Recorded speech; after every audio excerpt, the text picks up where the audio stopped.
2013. Welcome back. President Trump is going to sit down with Kim Jong Un. Is this going to be a reverse Munich, where the president explains in his inimitable style that it's his way or no highways for North Korea? And not just no highways, but no infrastructure at all left standing near any weapons site or any of KJU's many palaces and hideaway, just rubble. Or will it be a PR windfall for the North Korean dictator? I sat down with former Attorney General Edwin Meese the night of the announcement of the new summit, and of course brought up the Reykjavik summit between President Reagan, whom Meese served for so long, and then the General Secretary of the Communist Party of the USSR, Gorbachev, in October of 1986. There's a famous photo of a grim Reagan and a grim Secretary of State Schultz leaving what many at that moment to believe a failed summit, as Karen Tumblety said earlier. Gorbachev had made sweeping offers, Meese recalled to me, but quite craftily saved his big demand on Reagan for the very last day. All the big cuts in the nuclear arsenals that Gorby proposed would only come if Reagan would abandon his strategic defense initiative. Meese recalled that Reagan knew his own mind so thoroughly that that never was going to happen. Reagan knew going in he would never agree to that.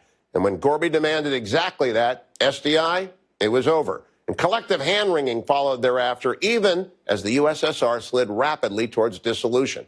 Resolve matters at the summit. And if KJU gets a dose of something he's never had before, an ultimatum of denuclearization or destruction, it could work. It is also very useful to consult a 1980 book by Richard Nixon, the president with arguably the most successful summit of them all in Beijing with Mao in 1972. Nixon devoted a chapter in the real war to presidential leadership, and there's quite a lot in that chapter on preparing for summits.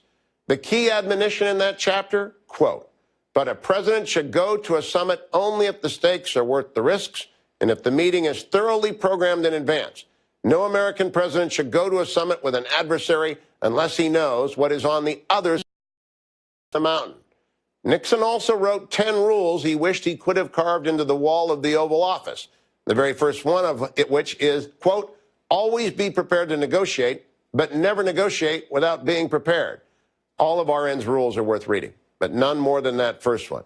If President Trump goes to meet with KGU, prepared with one message, full and verified denuclearization, and if President Trump sticks to that message, the details of implementation can be worked out later. But even if it's a reverse Munich or a Reykjavik in the Pacific, that is preferable to a photo op that bestows prestige on one of the worst people on the planet. Kennedy in Vienna with Khrushchev, failure. Nixon with Mao, success. Carter with Sadat and Begin at Camp David, that's a big win. Clinton with Barack and Arafat at Y River, that was a lost opportunity. And Reagan at Reykjavik, well, that was the biggest win of all, but no one knew it at the time. There's lots of commentary ahead, but the bottom line is we just won't know for a very long time how to score this upcoming meeting. That's it for this week. Please keep the conversation going on MSNBC.com/Hugh Hewitt. And see you next week, right here on Saturday morning on MSNBC.